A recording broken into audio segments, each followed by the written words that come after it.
Donc, bonjour à toutes et à tous, et merci Wendy de m'avoir proposé de présenter donc, la continuité des travaux qu'elle a montrés, c'est-à-dire de la conception participative, donc dans un domaine particulier qui est l'aéronautique. Donc effectivement, je suis professeur d'informatique et d'interaction humain-machine à l'École nationale de l'aviation civile à Toulouse. Et donc du coup, j'embraye directement, avant de vous présenter des choses vraiment sur la notion d'aéronautique et sur ce qu'on doit faire dans ce domaine pour arriver à faire des systèmes qui marchent. Donc j'ai décidé là, de montrer immédiatement derrière donc, ce qu'a fait Wendy et ses collègues avec Caméléon, qui était le prototype présenté. Et effectivement, alors avec mes collègues, Catherine de Tourdahl, Christophe Hurter et Rémi Lesborne, et notamment Jean-Luc Vinault, on a continué à travailler sur ces aspects, donc qui est comment est-ce qu'on peut... alors je vais lancer la vidéo normalement, voilà. Alors, donc comme l'a dit Wendy, hein, les strips, jusqu'à encore récemment, étaient très utilisés, notamment pour faire ce genre de choses-là, donc gérer, organiser, planifier et travailler de façon collaborative. Et en fait, ce qu'on a fait avec le système dont vous avez vu un petit aperçu tout à l'heure, c'est que, eh bien, effectivement, les technologies qui n'étaient pas disponibles à l'époque sont devenues disponibles, et notamment une technologie particulière qui a été, donc une instance a été faite par une société qui s'appelle Anoto, donc qui a un stylo un petit peu spécial puisqu'il il laisse de l'encre comme un vrai stylo, et il a une caméra. Et cette caméra lui permet de regarder ce que le stylo est en train de dessiner, d'une certaine manière. Et cette caméra est capable de... alors je vais vous montrer... Voilà. Vous voyez, ça c'est un strip papier qui est là-bas, un strip paper. Et il y a un tout petit... Je ne sais pas si vous arrivez à discerner, il y a une toute petite trame avec des petits points qui fait que cette petite trame, en fait, elle est captée par une caméra qui est à l'intérieur du stylo. Alors, je ne vous cache pas que le stylo est un tout petit peu plus gros que le stylo qu'utilisent les contrôleurs, mais ça lui permet de savoir où est-ce qu'on dessine, et donc d'avoir une trace à la fois avec de l'encre sur le papier et à la fois qui peut être envoyée dans un système automatique. Alors l'idée de ça, c'est que non seulement on peut le faire sur le strip, mais on peut mettre une trame transparente sur l'écran et donc aller agir sur l'écran avec le stylo Anoto pour, là aussi, par exemple, désigner un vol, et puis lier effectivement, comme l'a dit Wendy, les deux représentations. Alors l'autre intérêt, c'est, Wendy l'a un peu dit, c'est que ces strips, en fait, vous avez vu, on les tient en main, on les pose ailleurs, et on pouvait les passer aussi à d'autres contrôleurs, sur d'autres positions de contrôle. Et en fait, ils sont toujours interactifs. C'est-à-dire qu'en tenant le papier dans la main, je peux toujours interagir avec en utilisant le stylo et continuer soit à désigner des zones particulières du strip, soit à dessiner des choses sur ces strips. Donc voilà, donc l'intérêt de cette technologie, c'est d'associer des choses qui existent déjà, pour lesquelles on a une forte confiance et surtout une technicité d'interaction. Effectivement, c'est de l'interaction avec un système qui ne fait pas grand-chose, le papier, mais qui vous permet d'être hyper efficace.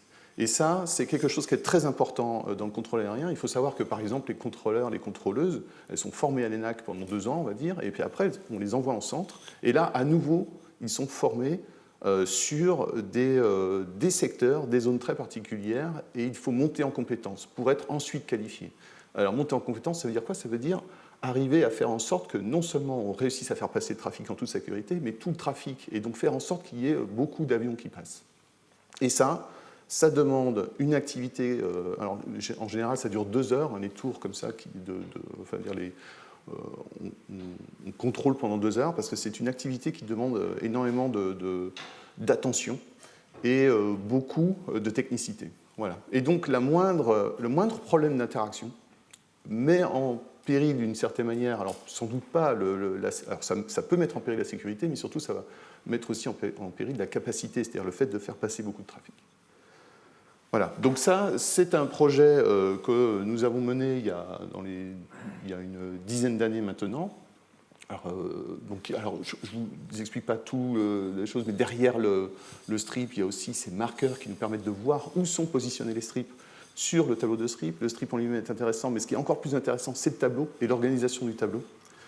Et voilà, et donc ça donne ce genre de choses. Alors là, c'est une interaction particulière. Vous voyez, on déplace les strips, le système est capable de repérer que les strips ont été déplacés, et en les positionnant à un endroit particulier, vous voyez qu'on ajoute des informations sur le tableau de strip. Alors il y a aussi, non seulement il y a des caméras qui filment les strips pour savoir où ils sont positionnés, mais il y a en plus des rétroprojecteurs par-dessus et par-dessous pour ajouter des informations. Alors je ne sais plus si tu as déjà parlé de réalité augmentée, on entend beaucoup parler de réalité virtuelle, donc en gros, aujourd'hui quand on en entend parler, la différence c'est un casque où on ne voit rien, réalité virtuelle, enfin on ne voit pas à l'extérieur, et réalité augmentée c'est un casque où on voit dehors. Mais la réalité augmentée c'est plus que ça en fait, c'est plus que juste ajouter des informations sur des lunettes, c'est ajouter des capacités à des systèmes tels que ceux-là, c'est-à-dire qu'ils n'ont pas de capacité a priori informatique, de calcul ou de réaction, et on ajoute ces capacités par l'intermédiaire notamment de vidéos, mais aussi de moyens d'interaction. Voilà, donc ça c'était pour faire la suite des travaux de Wendy.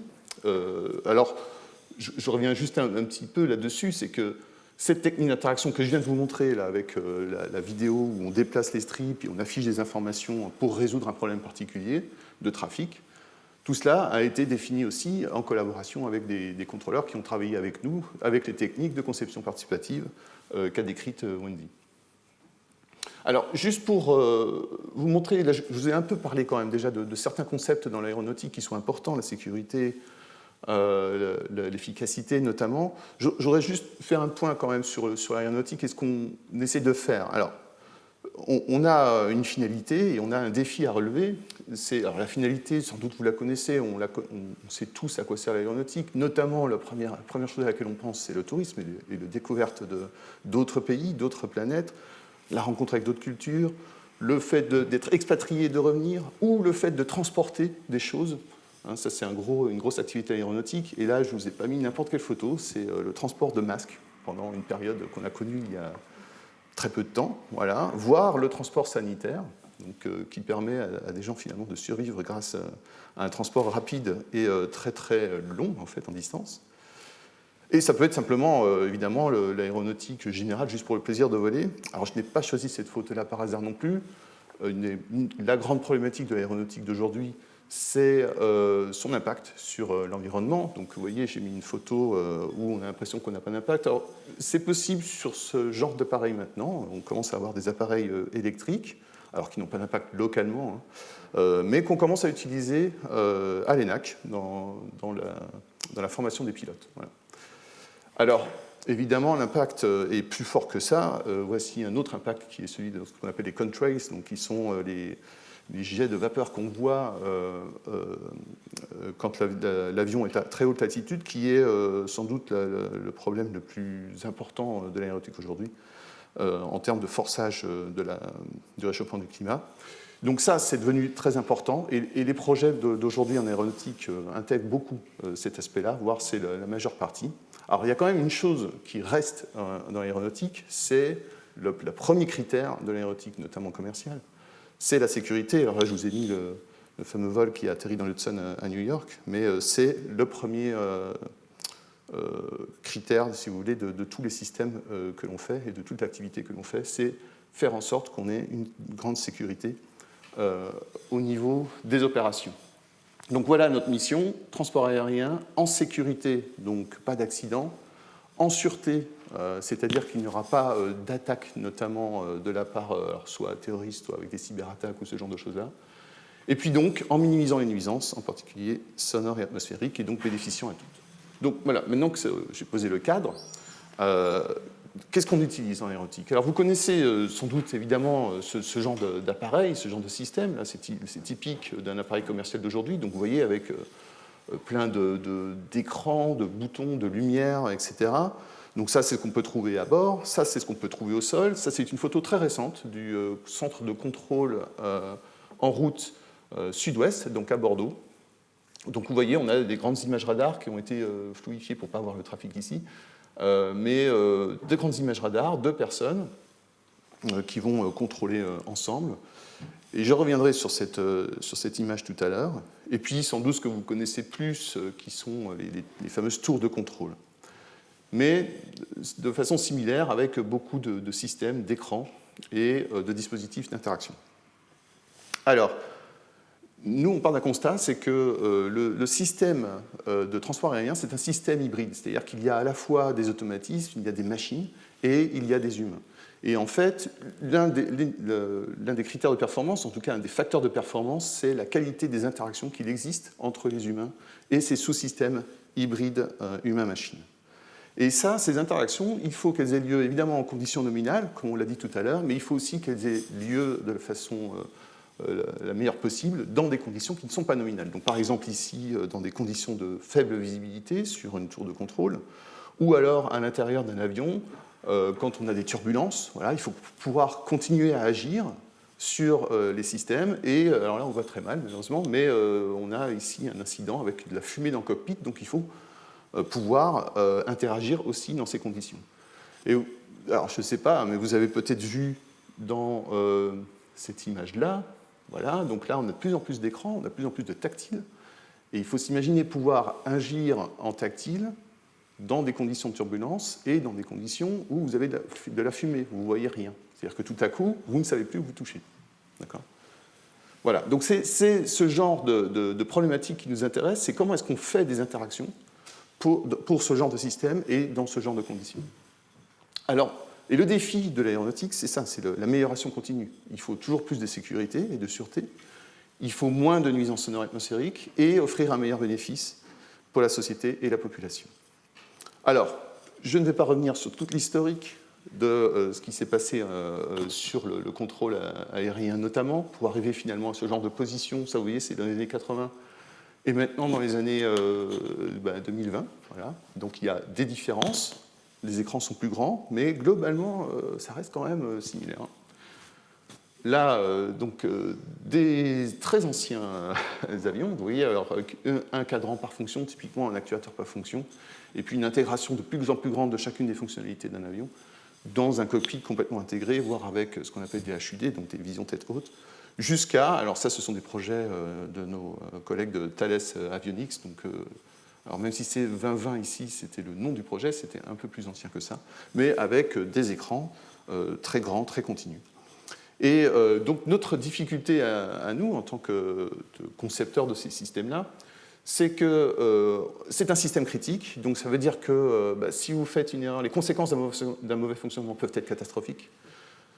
Il y a cette fameuse symbiose dont j'ai commencé déjà à parler entre les opérateurs et le système, qui fait que le système à la fin est efficace, et donc ça, il ne faut pas le casser.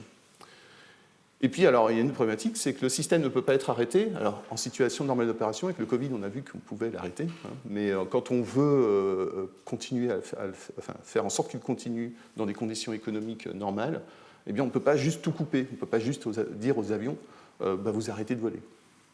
Et il faut tenir compte de l'existant. Donc, comment est-ce qu'on fait ce genre de choses-là ? Alors, nous, notre approche, c'est de faire ce qu'on appelle de l'informatique interactive, c'est-à-dire une informatique qui soit complémentaire de l'informatique du calcul, et avec des principes d'interaction, des méthodes de conception et d'ingénierie. Donc on en a parlé aujourd'hui, des méthodes, les principes d'interaction, Michel Baudon-Lafont vous en a parlé la semaine dernière, et puis du génie logiciel pour l'interaction, donc faire des systèmes informatiques qui ont été définis et réalisés spécifiquement pour l'interaction. Alors là, ce que je vais vous montrer, c'est des travaux qui ont été en partie réalisés donc, au CENA, donc, avec Wendy notamment, quand il était à Athis-Mons, et puis ensuite à Toulouse, quand il est descendu à Toulouse.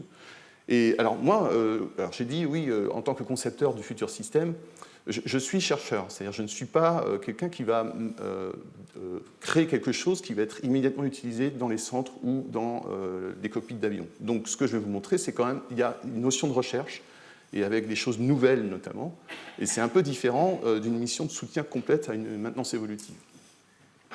Mais je vais quand même vous montrer un certain nombre de choses, et donc d'abord parler de cette fameuse interaction individuelle qui fait qu'on reste efficace pour interagir avec le système. Alors, le premier système que je vais vous montrer, c'est quelque chose qui a été fait à la suite des travaux de Wendy, donc entre les travaux de Wendy sur le caméléon, donc le système à réalité augmentée qu'elle vous a montré, et puis le nôtre, donc, qui s'appelait Striptic, que je vous ai montré au tout début de ma présentation. Et entre-temps, en fait, il est apparu d'autres technologies, et donc notamment les écrans tactiles. Voilà. Et dans les années 95, par exemple, entre 95 et 2000, a été créé ce système donc, qui s'appelle Digistrip, et dont l'idée était la numérisation des strips. Et donc avec un ensemble d'interactions qui était assez révolutionnaire à l'époque. C'était, comme l'a dit Wendy, l'iPhone est sorti en 2007, donc c'était 10 ans avant, avec des gestes compatibles avec l'activité des utilisateurs. Par exemple, quand on veut dire à un vol, il faut que tu montes un peu plus haut, il faut que tu descendes à un certain niveau. Alors l'interaction ici se fait compatible avec cette activité, c'est-à-dire que pour pouvoir monter, on fait un geste de monter comme ça, et hop, on a toutes les valeurs possibles au-dessus de la valeur courante. Quand on veut descendre, on fait le même geste en bas, et là, on a les valeurs possibles avec les valeurs possibles en descendant. Donc ça, c'est ce qui rend rapide, on gagne des dizaines, des vingtaines de millisecondes, mais c'est ce qui fait que l'utilisateur, du coup, ne perd pas son temps à manipuler la machine et peut continuer à gérer un trafic élevé. Voilà, donc ça, par exemple, ce sont des entrées pour le cap, notamment. Souvent, les caps sont donnés en plus ou moins 5 degrés. Alors, il y a beaucoup d'animations aussi. Vous le voyez dans cette... Alors, ça a recommencé, je crois. J'avance un peu. Alors, un autre aspect, c'est qu'avec ce genre de système, on peut demander à d'autres utilisateurs de venir. Alors ça rejoint la prochaine partie de ma présentation qui est sur les aspects dits collecticiels. Je reviendrai sur cet aspect-là. Alors, d'autres gestes, je vais avancer un petit peu. Alors ça aussi, ça c'est un aspect important, c'est que souvent, en fait, quand on fait des systèmes informatiques, on rigidifie les activités. Et le problème, c'est que souvent, en fait, les utilisateurs, ils ont adapté leur activité au système qu'ils ont, et ils font des choses qui n'ont pas été prévues, en fait, par ce système. Alors, le strip papier, oui, vous pouvez écrire dans des cases spécifiques, avec un certain nombre de règles, mais vous pouvez aussi écrire librement, au cas où il y a un problème qui n'a pas été prévu. Et donc, le système ici réplique ce genre de choses-là, c'est-à-dire permettre aux utilisateurs d'adapter leur usage et de faire des choses qui n'ont pas été prévues, et par exemple d'écrire librement. Voilà. Et donc tout ça, ce genre de caractéristiques, on ne le devine pas en fait. Il faut aller le chercher, il faut aller voir avec les utilisateurs comment est-ce qu'on peut répliquer ce qu'ils savent faire et évidemment l'améliorer. Alors, j'avance un tout petit peu pour vous montrer ceci. Encore une fois, à l'époque, il faut se souvenir que souvent, ce qu'on disait des animations, c'était que c'était accessoire, en fait, et que ça ne servait pas à grand-chose, c'était pour faire joli. Donc, vous voyez ici, il y a deux interactions, c'est les mêmes interactions, mais ici, c'est avec animation et sans animation. Donc, je vais vous demander de bien regarder avec animation et sans animation ce que ça donne. Vous voyez comme on arrive à se rendre compte de l'effet de votre action avec animation et pas du tout de l'effet de l'action quand on est sans animation. C'est-à-dire que le strip s'insère quelque part, mais on ne sait pas où. Voilà. Et donc ça, en fait, Digistrip, c'était aussi une expérimentation pour faire de la conception participative qui impliquait aussi les designers. C'est-à-dire qu'il fallait faire en sorte, voir à quel point les designers et le design d'interaction pouvaient améliorer les interactions. Et donc, effectivement, on se dit, tiens, ça a l'air de marcher, mais encore faut-il le prouver parce qu'on ne nous croit pas. Donc, du coup, il faut faire des preuves expérimentales. Et c'est tout le métier, finalement, de l'interaction humain-machine, et que va vous montrer Wendy la semaine prochaine, c'est de répliquer un phénomène. Donc, par exemple, ici, le fait d'avoir des listes qui bougent, et puis d'essayer de voir avec les utilisateurs s'ils sont capables, dans ce cas-là, par exemple, de dire où est-ce que le strip, d'où est-ce qu'il vient, où est-ce qu'il atterrit, et quel est le type de ce strip. Et si vous regardez les expérimentations, elles montrent que sans animation, eh bien, on a très peu de réponses positives. Quand on commence à mettre du son, c'est amélioré. Et puis petit à petit, quand on met de l'animation et du son, vous voyez, on a beaucoup de réponses correctes quand on fait des expérimentations de ce type-là. Et donc c'est finalement cet ensemble de compréhension de l'activité, et puis ensuite de faire du design, et ensuite de vérifier expérimentalement, qui fait qu'à la fin, on a des systèmes qui sont un peu plus sûrs. Alors, tout ça aujourd'hui est utilisé, là c'est vraiment très très récent, c'est un système qui s'appelle BDR, qui est fait par notamment mes collègues, mais surtout des gens qui sont en centre. Et donc, pareil, vous voyez, alors on a toujours les strips, mais cette fois-ci, à Bordeaux, on a un environnement dans lequel les strips sont mis de façon électronique. Et puis, on a des systèmes interactifs ici qui vont nous permettre d'avoir des alertes un peu plus tôt sur des problèmes potentiels entre les avions. Et donc, du coup, là, pareil, on réutilise tout ce qu'on a trouvé durant ces années-là. Et en termes d'interaction individuelle, donc je vous ai parlé des problématiques de fumée dans le cockpit ou de turbulence. Là aussi, on travaille alors non seulement sur les représentations, vous l'avez vu, sur les gestes, mais aussi sur ce qu'on appelle l'interaction tangible. Et donc le fait de remettre de la tangibilité dans le cockpit, on a effectivement le tactile, et on sait que dans certaines conditions, le tactile il est difficile d'interagir avec, et peut-être que vous l'avez vous-même expérimenté dans les voitures récentes, hein, où il y a de plus en plus de tactile, et du coup, quand vous conduisez, c'est quand même assez difficile d'aller chercher des actions à réaliser, par exemple, et maintenant les constructeurs commencent à remettre des manières de poser sa paume, par exemple, ou d'avoir des boutons physiques pour aider justement les utilisateurs à être plus efficaces dans leurs interactions. Et donc c'est ce qu'on a fait ici avec un système qui s'appelle multiplié. Et alors ça ne se voit pas très bien ici, mais en fait c'est un écran qui se déforme. Et en fait, là on l'utiliserait dans ce cas-là entre deux pilotes, hein, dans un avion commercial, pour non seulement afficher des informations, mais faire en sorte qu'on puisse continuer à interagir et à sentir, y compris dans des environnements turbulents ou des environnements avec une visibilité faible, pour qu'on puisse continuer à interagir.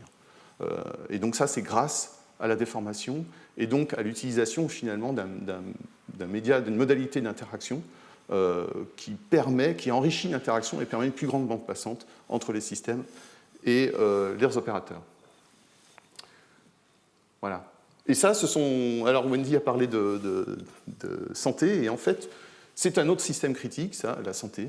Et en fait, on a, pareil, on a exporté les connaissances que nous avions sur le contrôle aérien et sur les interactions pour le contrôle aérien pour l'exporter typiquement dans la gestion des salles d'opération, donc pareil, dans un hôpital au Texas, là, en l'occurrence. Et en utilisant exactement les mêmes techniques, hein, c'est-à-dire qu'on va voir les utilisateurs, on leur demande quelles sont les informations qui sont affichées sur le tableau blanc actuel. Ils ont un grand tableau blanc sur lequel ils affichent l'ensemble des opérations qu'ils vont effectuer. Et puis, vous voyez, il y a beaucoup d'informations qui sont quand même mises à la main parce que ça n'a pas été prévu, parce que tout à coup, vous voyez ici, attention, ce patient-là a un pacemaker. Attention, ce patient-là, il est allergique au latex, par exemple. Vous voyez. Et donc tout ça, ce sont des choses que l'on découvre lors des analyses de l'activité, et puis on crée des systèmes avec les utilisateurs pour pouvoir tenir compte de toutes ces contraintes de l'activité. Alors vous l'avez vu, j'ai essayé, mais j'y suis pas arrivé. Je ne suis pratiquement pas arrivé à vous montrer une interaction, que ce soit celle-ci, mais dans toutes les interactions que je vous ai montrées dans l'aéronautique, où on a un seul utilisateur. Ça n'arrive pratiquement jamais. En fait, l'informatique interactive dans le système aérien, ce sont des interactions dites collecticielles. Alors ça fait bizarre ce terme-là, mais j'aime bien ce mot, je le trouve joli finalement. Donc collecticiel, ça veut dire quoi? Ce sont des interactions dont l'objet est justement de faire en sorte que les gens collaborent. Et on n'essaye pas de cacher que les gens collaborent, on fait au contraire en sorte que les gens collaborent. Donc on l'a vu avec toutes les études qui ont été faites. En fait, on l'a vu, les strips, ce sont un médium de communication. Donc multimodal, verbe, geste, toucher, on se touche l'épaule, on est les uns à côté des autres, on se fait des signes, on a même on bouge la tête, etc. Et donc on ressent ce que font les autres. Et ça représente, en fait, quand on fait des études, la communication non verbale représente 50% des actes de communication. Alors évidemment, on a une vérification mutuelle des actions réalisées à faire entre coéquipiers, et on a une conscience mutuelle de la situation. Alors, conscience mutuelle, qu'est-ce que ça veut dire? Par exemple, c'est que je suis conscient des états et de l'action de ma coéquipière, par exemple. Mais ma coéquipière, elle sait que je suis conscient de ses états et de ses actions. Et moi-même, je sais, je suis conscient qu'elle est consciente de moi, que je suis consciente d'elle. Vous voyez? Donc c'est ça qui, à la fin, fait que la collaboration se passe bien, et on a, finalement, c'est beaucoup plus que l'addition des deux. C'est ce qui fait qu'à la fin, on a la sécurité et la capacité du système aéronautique tel qu'il existe aujourd'hui. Et en plus, de toute façon, il faut un support pour plusieurs utilisateurs, donc non seulement les deux personnes qui sont prévues, par exemple, sur une position de contrôle, mais souvent, comme je vous l'ai dit, il y a de l'instruction, et donc ils sont plus de personnes, vous pouvez avoir 3 personnes sur une position de contrôle, voire plus dans des situations d'orage.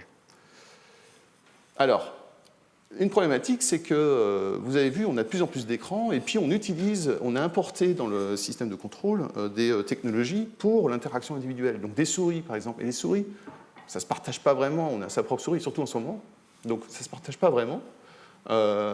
Les écrans, ils sont un peu séparés aussi, les claviers aussi, voilà. Donc du coup, tout ça a tendance à séparer petit à petit les interactions et à casser la collaboration qui pouvait exister auparavant. Et donc du coup, on a conçu un système, on a fait une exploration d'un système dont l'objet était de faire en sorte de ramener des technologies qui permettaient au contraire d'enlever les frontières artificielles, les frontières accidentelles entre utilisateurs.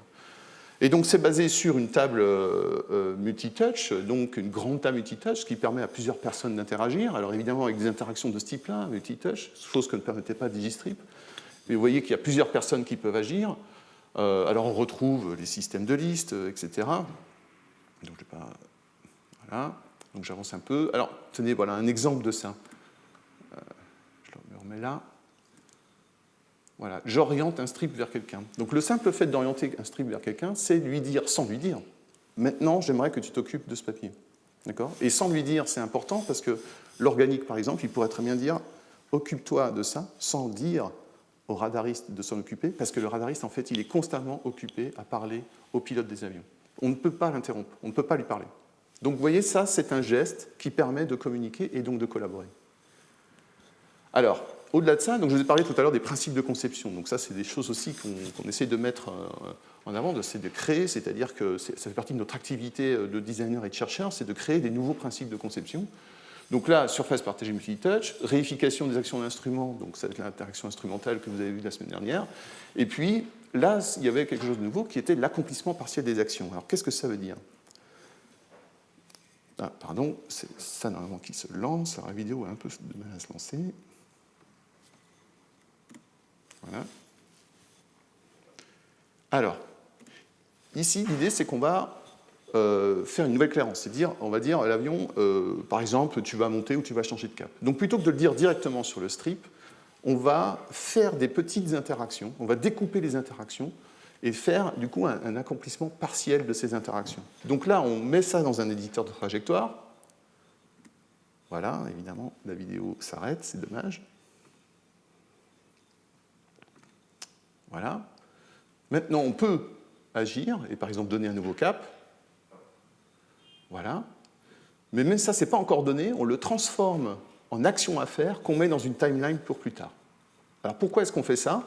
Eh bien parce que ça permet à plusieurs utilisateurs de parvenir à un objectif qui est de donner un cap, mais à des actions différentes avec des gens différents. C'est-à-dire que quelqu'un peut préparer le début d'une action, donc par exemple dire « je prépare le cap », je prépare quelque chose qui pourra être fait dans quelques minutes, et c'est une autre personne qui va effectivement exécuter l'action en prévenant le pilote. Vous comprenez ? Voilà. Donc c'est l'idée de ce genre d'interaction collecticielle qui est de dire on prévoit des interactions qui permettent de fluidifier les interactions entre personnes et donc à la fin de mieux répartir les interactions en fonction de la charge de travail de chacun. Voilà. Et tout ça, normalement, est censé augmenter la performance globale du système. Alors ça, c'était un aspect, interaction individuelle, interaction collecticielle. Et alors je passe sur autre chose maintenant, qui est l'interaction avec les automatismes. Donc évidemment, vous savez, l'informatique, c'est un programme d'automatisation de l'activité humaine, mais c'est aussi un programme d'augmentation de la capacité humaine, je vais y revenir. Mais les automatismes dans l'aéronautique, ça a été quelque chose d'important dès le début de l'aéronautique. Là, c'est les premiers systèmes d'autopilote, ça date des années 10, 20, premiers systèmes d'autopilote, jusqu'à ce qu'on appelle les FCU, donc qui sont dans les avions d'aujourd'hui, donc qui nous permettent de garder des caps, garder des vitesses, garder des taux de descente, etc. Le FMS, qui est un outil qui permet de donner des routes à des vols et de permettre à l'avion de suivre une route de façon tout à fait automatique, jusqu'aux ILS. Donc ça, ce sont ces grandes antennes que l'on voit juste devant les pistes, qui permettent aux avions d'atterrir automatiquement. Une majorité du temps, on va dire, les avions peuvent atterrir automatiquement. Et puis, jusqu'à récemment, là, voilà, notre constructeur de la région toulousaine a réussi à faire décoller un avion de façon automatique. Donc là, c'est le décollage, en utilisant, alors non pas un système basé sur des antennes comme l'ILS, là, mais en utilisant notamment des technologies de visualisation automatique des pistes notamment. Voilà, alors ça, ce sont des essais ici, tout le reste est opérationnel, tout ce que je vous ai montré, ça c'est nouveau. Alors ça c'est pour l'aéronautique, enfin pour le bord, pardon, et pour le sol pareil, en fait, dans les années 60, le CENA, donc à l'époque, a travaillé sur l'automatisation du contrôle aérien. Alors au départ, l'automatisation, ça ne concernait pas vraiment le contrôle, ça concernait plutôt la gestion typiquement des plans de vol. Donc auparavant, les strips étaient édités par un certain nombre de personnes et ensuite distribués au sein des positions des centres de contrôle.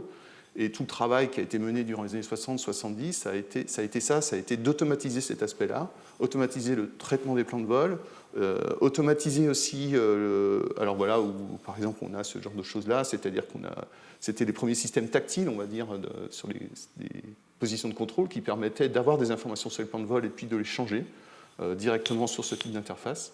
Alors je ne vous montre pas les images radar, mais les images radar c'est pareil, c'était l'automatisation du fait d'avoir un radar primaire sur lequel on recevait des informations d'avions qui ne possédaient rien pour l'envoyer, jusqu'à des radars secondaires qui étaient capables de suivre des avions et d'ajouter des informations, donc par exemple l'identifiant, l'altitude, ce genre de choses-là. Voilà. Donc tout ça, ça a été le travail qui a été mené notamment par le CENA et l'ancêtre de NIRIA à l'époque, jusqu'à maintenant où on se dit, étant donné les technologies dont on va disposer au sein des avions, peut-être que ce qu'on va pouvoir faire, c'est agir sur les trajectoires, et notamment en utilisant des trajectoires dites 4D, donc en 3 dimensions plus du temps, et puis agir sur les positions des avions pour faire en sorte de fluidifier le trafic. Voilà. Donc ça, c'est les notions, on va dire, d'automatisme qui arrivent de plus en plus dans les systèmes aéronautiques, et notamment il y a eu un projet, alors c'était au début des années entre 2000 et 2010, d'ailleurs par Jacques Villiers, qui était un des directeurs du CENA dont j'ai parlé tout à l'heure. Et là, ça c'est une manière de voir les automatismes, c'est-à-dire de se dire, on va les rendre subliminaux, c'est-à-dire qu'on va faire en sorte que, puisque les systèmes aéronautiques à bord peuvent être contrôlés finalement assez finement, est-ce qu'on ne pourrait pas ralentir, accélérer les avions, mais de façon très très subtile, pour qu'à la fin, le trafic passe sans que finalement on ne touche à rien. Voilà. Donc ça, c'était une manière de voir les automatismes, qui est toujours en cours, je pense, dans la tête des gens, mais qui nécessite pour autant d'avoir une infrastructure complètement développée. C'est-à-dire que c'est le problème, si vous voulez, de l'aéronautique, mais comme tout grand système, c'est qu'on a des avions, on a des infrastructures au sol qui existent, qui sont là depuis 20, 30 ans, et on ne peut pas du jour au lendemain dire tous les avions vont être équipés de quelque chose qui va réguler leur vitesse. C'est un problème économique, c'est un problème de sécurité, donc on ne peut pas faire ça. Donc du coup, ça c'est plutôt pour le futur. Là c'était un exemple d'image radar dans lequel on représentait les avions en bleu qui étaient équipés et qui pouvaient éventuellement subir des variations de vitesse. Et là, je vais vous montrer un autre projet. Donc, l'objectif est inverse, en fait, dans ce projet-là. Là, c'est une étude où on se dit, finalement, les automatismes, un des problèmes, en fait, c'est leur prédiction. C'est de voir comment est-ce que ça va se comporter et qu'est-ce qu'ils sont en train de faire. Et dans ce projet que nous avons mené avec un certain nombre de collègues, l'idée, c'était de faire en sorte que les automatismes soient, en fait, visibles. Au contraire de Erasmus, c'est faire en sorte qu'on puisse voir ces automatismes. Et donc, qu'on puisse les prédire. Alors, pour pouvoir faire ça, donc je reviens sur le thème du cours, qui est la conception participative. Donc là, c'était avec les contrôleurs de Malte, donc l'aéroport de Malte, en Tours. Et donc, du coup, ce sont des gens qui, vous voyez, ils contrôlent comme ça. C'est-à-dire qu'ils ont un plan de... Alors, évidemment, ils ont une image sol, une image radar du trafic au sol, et puis sur les environs. Mais pour vraiment réguler le trafic, alors ils ont des tout petits strips, vous voyez, de ce genre-là, voilà. Et ils ont ce genre de choses-là aussi. Vous voyez, Tango Close. Alors Tango, c'est une piste. Donc du coup, pour dire que la piste est fermée, ils prennent ce truc-là et pof, ils le posent sur l'image de la piste qui est ici. Voilà. Alors pourquoi elle est fermée ? Ça peut arriver quand on a des incidents. Vous savez, à Malte, il fait chaud. Des fois, on a des gros avions. Quand ils démarrent le réacteur, ça crame l'herbe et pof, ça fout le feu. Donc ça arrive. Voilà. Et Malte aussi, il se trouve que c'est l'endroit principal en Europe pour tout ce qui est feux d'artifice. Donc du coup, quand vous avez des feux d'artifice un peu partout en été, il ne faut pas passer à ces endroits-là, quoi. Donc du coup, c'est quelque chose aussi qu'on spécifie avec ce genre d'objet. Décidément, j'ai un peu de mal avec la vidéo, mais... Alors, voilà. Et alors, du coup, ce qu'on a fait, c'est qu'on a fait des séances avec eux, donc pour définir les scénarios tels que je vous les ai expliqués. Là, vous avez vu le scénario du feu d'artifice, le scénario de... Il y a le feu sur une piste, donc en attendant, elle est fermée. Ou il y a des essais, parce que c'est aussi un centre de maintenance, donc il y a un essai sur telle ou telle partie de l'aérodrome, etc. Donc on définit ces scénarios, et ensuite on définit comment pourrait se passer ce scénario-là avec des nouvelles technologies automatiques. Et donc on le fait avec les techniques qu'a montré Wendy, donc du papier, du crayon. C'est parce que les utilisateurs, on les a, mais ils sont très pris, donc on ne les a pas souvent, et il faut en profiter un maximum. Et donc si on fait des choses de type technologique avec des PowerPoint ou etc., on risque de perdre du temps à manipuler l'outil plutôt qu'à créer des nouveaux scénarios. Donc on crée ces scénarios, on crée des nouvelles interactions sous forme de prototypes papier qu'on filme avec des vidéos, et ensuite... Alors là, le projet, l'idée, encore une fois, n'est pas de faire quelque chose d'opérationnel. L'idée, c'est d'explorer des idées de conception et des principes de conception. Ici, c'est des principes de conception d'automatisme sur un aérodrome. Et alors, l'idée aussi qu'on avait en tête, c'était que non seulement... Enfin, ce qu'on voulait faire, c'était faire en sorte que les utilisateurs puissent prédire les algorithmes et les automatismes et leur comportement, mais voir qu'ils puissent... on se disait que la compréhension serait d'autant meilleure que les automatismes auraient été eux-mêmes définis par leurs futurs utilisateurs. Donc c'est la conception participative des automatismes. Et pour pouvoir faire ça, il leur faut des outils utilisables, c'est-à-dire que les contrôleurs ont de plus en plus de compétences en informatique, grâce à la reconnaissance de l'informatique, notamment en tant que science. Donc on a de plus en plus de gens qui sont formés à l'informatique, pour autant ce ne sont pas des informaticiens. Mais ils savent faire des choses. Et donc l'idée, c'était de dire, on va rendre utilisable la représentation de programmes. Par exemple, et là, je voudrais essayer de ne pas refaire la vidéo, voilà. Donc en utilisant ce qu'on appelle un langage visuel. Et donc un langage visuel qui va nous permettre de spécifier des automatismes. Alors, je vous montre des exemples. Ici, on va utiliser une zone qui est celle de la piste principale. Voilà. Et là, on va dire... dès qu'il y a quelque chose qui rentre dans cette zone, on va lancer une alarme. Voilà. Et donc vous voyez, là on va prendre un vol, on va la mettre dans cette zone, et ça va déclencher l'alarme. Voilà. Donc vous voyez, c'est un outil de création d'automatisme de ce type-là. Alors on va voir ce qu'on peut faire avec.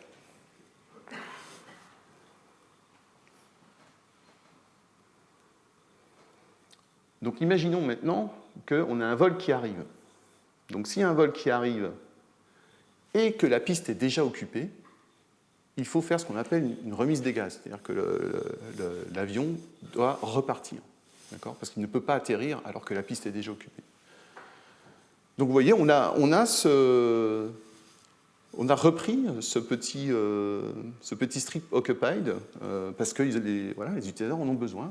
On ne sait pas quand est-ce qu'une piste peut être utilisable ou non. Donc là, ce scénario-là reprend ce principe-là. Et puis vous voyez que dès qu'un vol arrive dedans, paf, on déclenche une alarme. Et là, le pilote, alors normalement, il le voit aussi. Il voit que sur la piste, il y a un avion qui l'occupe. Alors, d'autres exemples. Ici, on a une zone qui va concerner le parking. Alors là, il faut gérer le parking. Donc ça, c'était un projet César. Donc comme je vous l'ai dit, aujourd'hui, une des principales préoccupations de l'aéronautique, c'est le forçage du réchauffement climatique. Et donc, du coup, on essaie de voir à quel point on peut modifier des stratégies d'occupation de différentes zones d'aéroport pour, par exemple, baisser la consommation de fuel. Donc, si on choisit une stratégie de baisse de consommation de fuel, on va garder un maximum d'avions au parking et on va les envoyer sur la piste au dernier moment. Le problème, c'est que si le parking est trop occupé, alors on ne peut plus recevoir des vols, par exemple. Alors, c'est ce que fait cette interaction-là, c'est qu'elle... Donc là, vous avez vu, quand le vol est rentré ici, ça a modifié la position de la petite pastille jaune dans la jauge ici, et donc cette pastille indique le nombre d'avions qu'il y a dans le parking. Et là, ce qu'on va dire, c'est qu'on va déclencher quelque chose quand la pastille jaune rentre dans une zone spatiale qui concerne la jauge. Alors, hop. Et là, vous allez voir, ça va déclencher un automatisme ici. Donc vous voyez qu'ici, on a une stratégie de gestion de l'aérodrome qui est de consommer moins de fuel. Eh bien, comme le parking est trop occupé, alors on va passer dans une stratégie où on va au contraire maximiser l'utilisation de la piste de décollage et d'atterrissage. Alors voilà, c'est ce qui va se passer. Vous allez voir, la pastille jaune va se déplacer et donc modifier la stratégie automatiquement. Alors évidemment, la modification d'une stratégie, normalement, elle ne se fait pas automatiquement. Et en fait, ce qu'on fait, c'est qu'on met des opérateurs spécifiques où on va remettre l'humain dans la boucle. C'est-à-dire qu'ici, plutôt que de déclencher automatiquement le changement de stratégie, on va mettre en route un dialogue avec l'utilisateur, donc une petite boîte de dialogue, qui va demander à l'utilisateur de confirmer le changement de stratégie ou pas. Voilà. Alors d'autres exemples où, typiquement, là, quand vous faites du contrôle, en fait, encore une fois, il ne faut pas rigidifier trop les règles, il faut qu'elles soient cohérentes avec l'activité. Donc par exemple ici, souvent, en fait, les pistes sont utilisées sur cet aérodrome, les pistes sont utilisées pour le décollage et l'atterrissage. Et donc là, on va montrer que ce n'est pas parce qu'un avion est encore sur la piste qu'on ne peut pas commencer à faire une action d'un autre vol. Donc un vol qui va remonter la piste pour pouvoir s'aligner et ensuite décoller. Et ça peut se faire à la moitié de la piste. Vous voyez, donc ça veut dire que quand l'avion a franchi cette frontière-là, donc sort de cette zone, ça veut dire qu'on peut dire à ce vol automatiquement, eh bien, je te fais rentrer dans la piste, je te donne l'autorisation, on a juste éteint les lumières rouges pour donner l'autorisation au pilote de remonter la piste pour pouvoir décoller. Voilà. Alors, je ne vais pas m'étendre là-dessus. Alors, il y a des aspects. Alors, si quand même, il y a quand même un aspect, c'est comment est-ce qu'on fait pour voir, finalement, puisque ce qu'on veut, c'est prédire les automatismes. Donc, on a plusieurs manières de permettre à l'utilisateur de, à la fois, voir quel est l'automatisme qui est en route, et puis... alors, c'était pas là, excusez-moi, je vais essayer de... Voilà, c'était plutôt cet aspect-là. Voilà. Donc, comment est-ce qu'on peut prédire le comportement du futur? Donc là, vous voyez, il y a un vol qui arrive, et là, on se dit, OK, je saisis ce vol-là, et je le fais glisser le long de sa trajectoire, et du coup, je peux voir le futur du trafic tel que le système l'a prédit, et donc le futur du comportement des automatismes tel que le système le prévoit. Et donc, du coup, l'utilisateur peut éventuellement se construire une certitude sur le fait que tout va bien se passer. Okay. Donc vous voyez, c'est vraiment une démarche complètement différente de celle que je vous ai montrée, qui est celle d'Erasmus, où on cache les automatismes. Là, au contraire, on essaie de les montrer, de les rendre explicables et prédictibles. Voilà, bon, je vous passe les principes de design. OK. Alors, je vous ai montré un certain nombre de projets qui ont utilisé la conception participative pour faire des systèmes dans l'aéronautique. Alors, je vous ai montré Digistrip. Digistrip, en soi, n'a pas été rendu opérationnel. Ça a donné naissance à d'autres projets, donc, par exemple comme Vigistrip, qui a été un temps pensé comme étant pouvant faire partie de l'opérationnel.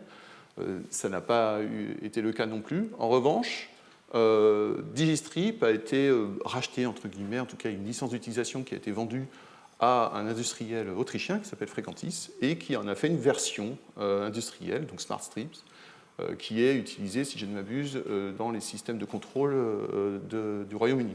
Voilà. Donc effectivement, il y a eu un transfert.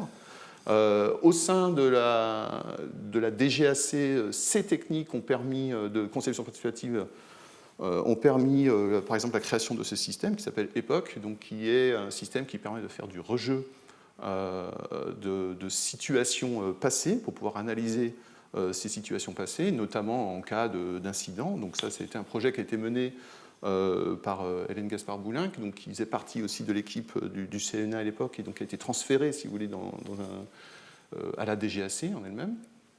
Et en fait, dans les années où le CNA a fait Digistrip, il y a des chercheurs qui se sont dit que peut-être que ce qu'on pourrait faire, c'est utiliser les techniques qu'ils avaient apprises, notamment de Wendy. Stéphane avait travaillé aussi, c'était Stéphane Chatty notamment, qui travaillait avec elle au CENA à Tismons.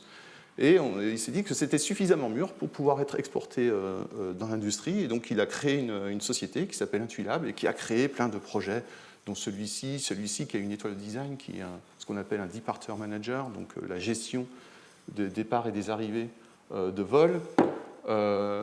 Celui-ci qui est, je crois, quelque chose qui a été fait avec Thales et qui est l'ancêtre du système que vous avez vu tout à l'heure, là, avec le cockpit avec des grands aplats d'écran tactiles. Donc ça a été créé avec les techniques qui sont issues du CENA. D'autres exemples qui ont été industrialisés, enfin en tout cas qui ont servi à l'industrialisation, je ne sais pas si c'est toujours en cours. Donc là, c'est encore un système qui a été créé par Intuilab, donc pour la gestion de la construction de grands aéronefs, donc ici chez Airbus. Voilà, donc la conception participative a permis de créer des systèmes qui sont effectivement utilisés en partie, mais pour autant, on a des difficultés quand même à faire en sorte de faire cet acte de transfert entre ce qu'on appelle les innovations et puis l'arrivée dans les systèmes critiques. Et c'est pour ça qu'on a réfléchi à ce genre de problème-là, et donc notamment par l'intermédiaire de ce qu'on appelle l'ingénierie participative des exigences. Donc, en fait, le frein à l'innovation, il est dû à plusieurs choses. Là, ce que je vous mets, c'est quelques exemples du frein à l'innovation. Comme on l'a vu, les systèmes qu'on utilise sont critiques, il ne faut pas qu'ils tombent en panne, et il faut assurer une certaine sécurité. Et donc pour ça, il faut faire des analyses de sécurité. Donc ça, ce sont des choses qui nécessitent un certain nombre de compétences et du temps. Il y a aussi les aspects niveau d'assurance, c'est-à-dire que quand on crée un logiciel qui va être utilisé comme ça en route, pour gérer des avions dans des contrôles aériens ou à bord, il faut faire en sorte que le process de design et de développement, on va dire, du logiciel suive des normes, notamment. C'est ce qu'on appelle DO 178 dans les versions américaines, ou DO 278 pour le sol. Et donc là, c'est pareil, ça nécessite un certain nombre de compétences et puis beaucoup de temps. Et puis, on a cet aspect que les grands systèmes sont conçus ou réalisés avec des relations client-fournisseur. C'est-à-dire maintenant, les systèmes sont tellement gros qu'on ne peut plus les réaliser en interne. Donc, on a des clients et des fournisseurs. Et en fait, les relations entre clients et fournisseurs ont un impact finalement sur la qualité du résultat final. Et c'est une des difficultés finalement qu'on rencontre. Alors, les contrats se font, vous devrez se faire sous la forme d'exigences, c'est comme ça que ça marche dans l'ingénierie système. Et en fait, c'est quelque chose qu'on a constaté, c'est que quand on conçoit des solutions, quand on fait du design avec notamment des utilisateurs et avec d'autres personnes, on s'aperçoit en fait que finalement, on réfléchit aussi aux problèmes, d'accord ? Et ça remet la compréhension du besoin dans la boucle, et c'est ce qui permet de soulever ce qu'on appelle les exigences cachées. C'est-à-dire que si vous faites mal cette partie-là, il y a un certain nombre d'exigences que vous ne voyez pas, mais qui sont dans l'air, mais que personne ne connaît, mais qui sont révélées par ces techniques de conception participative. Et c'est pour ça que cette notion d'exigence, en fait, est centrale, en tout cas dans la thèse qu'a proposée Hélène. Alors, qu'est-ce que ça veut dire exigence? C'est ça, hein, ce sont des phrases comme celle-ci, vous voyez, afin d'atteindre un but, le système permet à l'utilisateur de réaliser blabla, une tâche avec telle mesure d'utilisabilité et telle valeur de mesure d'utilisabilité. Et c'est ce contrat que l'on doit faire entre client et fournisseur pour pouvoir réaliser un système qui, à la fin, sera vraiment utile. Voilà, donc je vous ai mis un exemple, une instance d'exemple pour typiquement pour un système comme Digistry. Alors, l'ingénierie participative des exigences, ça ressemble à la conception participative. Vous voyez, alors, il y a quand même des choses évidemment supplémentaires. Donc, on fait des interviews, des observations, on exprime les exigences de haut niveau à partir de ces observations. Ensuite, pour chaque exigence, on fait des scénarios et une analyse, et ce qui va nous permettre de justifier les exigences et ce qui va permettre aux fournisseurs de comprendre pourquoi, finalement, il y a ces exigences-là. Et puis, on va faire de l'idéation du prototypage et de la transformation en exigences détaillées. Voilà. Et c'est ça qui va permettre cette approche de sécurité. Alors, un exemple de ça, on a travaillé il y a quelques temps de ça sur un avion électrique qui s'appelle IFAN, donc qui était destiné à l'instruction, et notamment l'instruction à l'ENAC. Et on a conçu, alors je vous le montre, voilà, on a conçu cette interaction. Alors je vous montre juste voilà, l'usage de cette interaction. Donc, vous voyez, c'est un iPad Et la personne qui est à gauche ici, c'est un instructeur. C'est l'utilisateur que l'on vise. L'instructeur qui va préparer un exercice de vol pour des pilotes, des élèves pilotes. Et la problématique qu'on se pose en aviation électrique, c'est l'énergie. On n'a pas beaucoup d'énergie, donc il faut gérer cette énergie. Et donc ce concept-là consiste à gérer l'énergie avec une jauge d'énergie qui, vous voyez, est séparée en plusieurs activités qui vont correspondre à chacune des activités de la leçon particulière d'instruction. Et ça, c'est pour la préparation avant mission, mais ça peut servir aussi pendant la mission, pour vérifier qu'on est toujours dans les clous au niveau de l'énergie, et puis pour l'analyse de la mission à la fin. Alors voilà à quoi ça ressemble.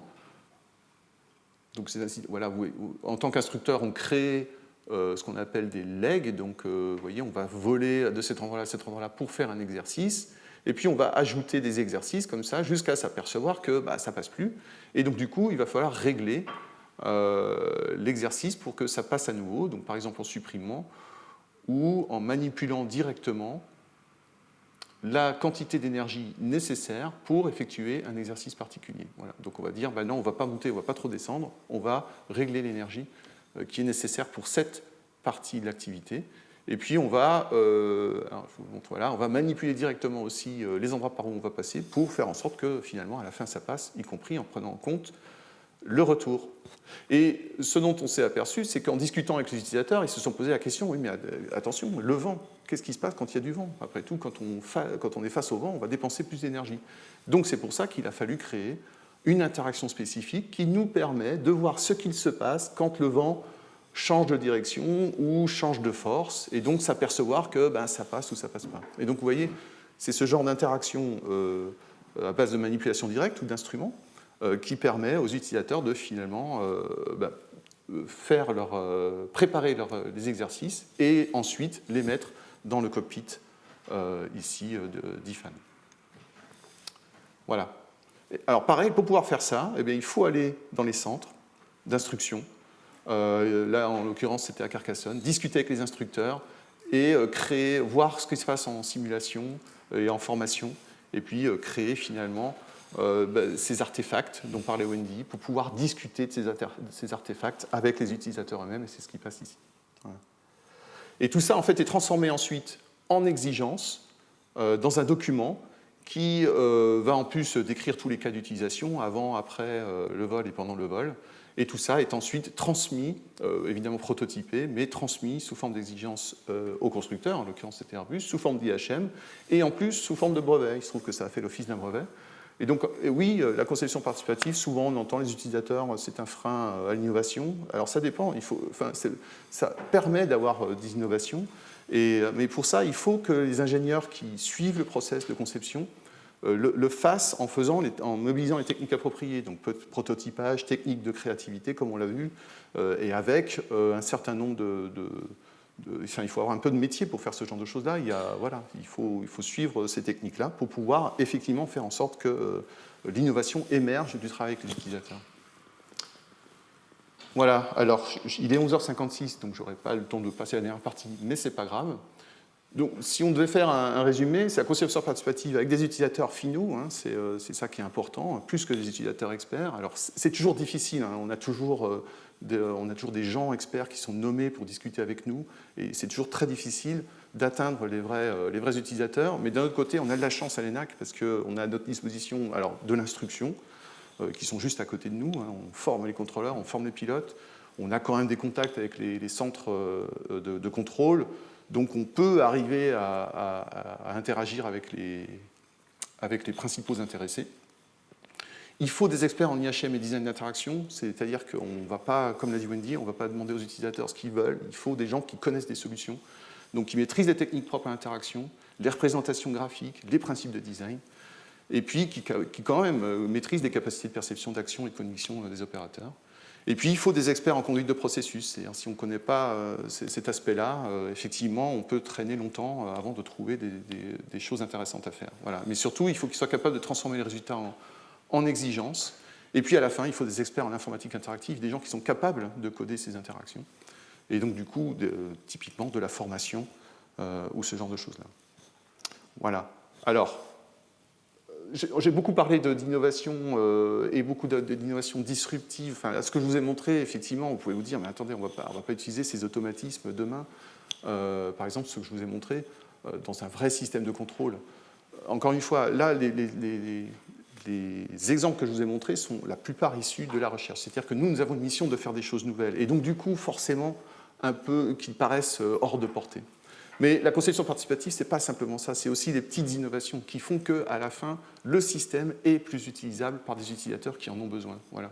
Et c'est ça qui est compliqué, c'est de faire de la maintenance, ce qu'on appelle la maintenance évolutive, mais qui innove par petites touches, mais qui fait qu'à la fin, on a un ensemble de systèmes qui permettent d'avoir finalement un système qui marche aujourd'hui plutôt pas mal. Voilà. Donc je pense que je vais arrêter là et je vais passer malheureusement en tout cet aspect-là, mais c'est pas grave. Un tout petit peu de crédit pour les photos que j'ai prises à ces deux documents que je vous invite à voir si vous voulez avoir l'histoire des systèmes informatiques dans l'aéronautique. Et voilà, et je vous remercie de votre attention. Je vous montre une petite interface qui vole vraiment et qu'on a réalisée, elle, qui est dans un hélicoptère électrique voilà, qu'on réalise à l'ENAC. Alors, il n'y a pas le son, ça fait quand même un peu de bruit, mais ça marche. Voilà. Donc, je vous remercie. Merci pour votre attention.